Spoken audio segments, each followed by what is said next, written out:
Hello and welcome to video 4 in how to make a t-shirt with your Cricut. So this is video 4 and we're going to show you how to combine colored HTV 3 different ways. Now my first tip is if you're using your Cricut Joy, make sure that each individual part that you make has one side that's got a maximum width of 10.78 centimeters. And then you will be able to cut these 2 parts in your Cricut Joy. Option 1 is to cut it exactly like this. Blue on, or color 1 on this side here, color 2 over here. Now, my bonus tip here is, I'm just going to grab a duplicate just to show you. My bonus tip is if I'm going to cut it this way, I have this whole square here, and that is the size of the HTV I'm going to need. However, all of this excess here is all wastage. Now, you don't want to put in any extra designs in these little gaps in between the letters. You also don't want to get too close to the letters because that's going to make your life a little bit harder. However, I'm just going to use a half circle as an example to show you where, I'm going to use the rotate function. You could fill this space with free images, free shapes, or kids' name labels. And you've got, when you go to cut this, you'll just cut around this line here and cut around there, and you'll still have plenty of room and less wastage. You would need green or color 1, an HTV piece of 11.6 by 11.6, and a HTV piece of about 14.6 by roughly 7.5, probably 7.4, somewhere around there. Now, back to moving on to option number 2. Option number 2 is we are going to slice this on our screen. So I'm going to duplicate this design, select all and right click and duplicate.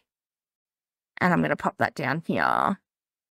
So for this option here, I'm going to do the multicolors on the screen. So what I'm going to do is I'm going to get a shape.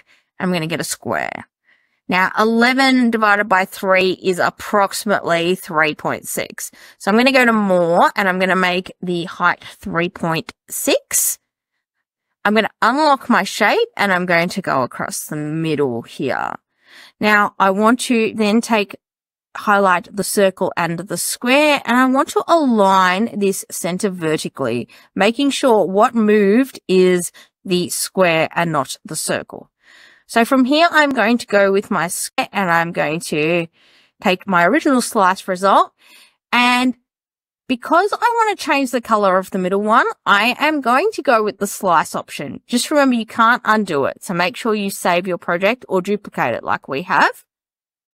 And I'm going to change the color back to the blue to match. Now I'm going to put this on a black t-shirt. So what I'm going to do just for my visual eye is then grab a square, right click and send that to the back. And I am actually going to change this to black just to see what this is going to look like. Now these lines here are fictitious lines. They won't appear. However, that is up to you now to line it up. So when you go to make, I will hide this so that when we go to make it, we will remove the black square as well. So when I press the make button, select on matte, you can see you've got this whole circle here, and then you've got the 2 pieces of the blue coming out, and you can adjust that and use. And see how you've got all that wastage there? You can then go back and add extra designs and make sure that you fill those gaps, leaving enough room for your original design. Now that is option number 2. So I'm going to push my cancel button.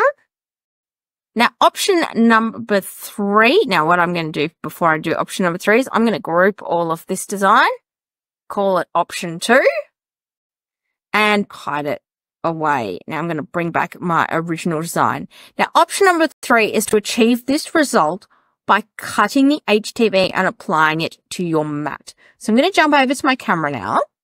But just before I do, I want to take note of that size, and I'm going to make my square 12 centimeters by 12 centimeters. And I need an extra bit of blue that is going to be that 7.5 centimeters as well. Now, This is also a good way to use up scraps. However, I'm going to use original vinyl from my Amazon Prime Day haul. So what I'm doing with my green is I'm going to cut off 4 centimeters. I said this would be like if you had a 4 centimeter scrap, that'd be perfect. Okay, and you want to make sure you've got it perfectly aligned. So I'm going to take 4 centimeters because my aim is to make a 12 centimeter by 12 centimeter circle. So I've got 4 centimeters and I'm just going to trim. And then I need to grab my blue piece. What I say, 7.5 centimeters is what I need. So I'm going to open up my extendable arm, even in preparation. No, I probably don't need it for this cut. 7.5 centimeters here. I'll go with the 3 inches. Okay. Now, I've got my 2 pieces of HTV. Now, this one I also need to cut either in half or for the 12 centimeters. So I'm going to make this 12 centimeters and then have a little bit of scrap at the end. So I've got 12 centimeters here. Do another 12 centimeters, which will give me a little bit of a scrap on the side that I can use for another project. And then I need to make a 12 centimeter cut into this one as well, leaving at least 15 centimeters on the other side. So I'll just check that. So we've got 12 centimeters here, and I'm just going to show you that that leaves me with 18.5 centimeters, which is perfect. We may even use that scrap on screen. So now I need to cut this one down to 4 centimeters on this side. So this is a 4 centimeter by 12 centimeter piece. And just don't get these two mixed up. So that's my scraps. So here, what I will need to do is apply it to my mat in stripes. So I will apply this in mat with stripes. However, I will heat-proof tape it on the other side first. So if you don't have heat-proof tape, just I'll pop it on your mat. Because we've done this with a trimmer, even if you are using scraps, you still need to re-trim them so that you get this perfect line up. So I found a piece of heat-proof tape here, and I'm just going to start applying the shiny side to the heat-proof tape. So we're going to line that up. Line that up a bit better. And center it. I want to get most of it on the heat-proof tape. So remember, your Cricut will cut onto the dull side, and we are going to mirror. We have to mirror these projects. So now, if you want a gap, this is where you put your gap. If you don't want a gap, don't put a gap. Okay, so this is a design choice. Do you want a gap or not? Or if you want the perfect cut, you line up like that. Okay, so that if you want that line in between, you can leave a gap, or and then you just apply that to your mat. And then I'll get my writing and I'll cut that with the plain blue. You could have also made this 15 by 15 or 16 by 16 centimeters and made each strip just that a little bit bigger if you wanted your writing to come out multicolored as well. In the next video, we will cut this out, and in the following video, we will weed and apply. Happy crafting!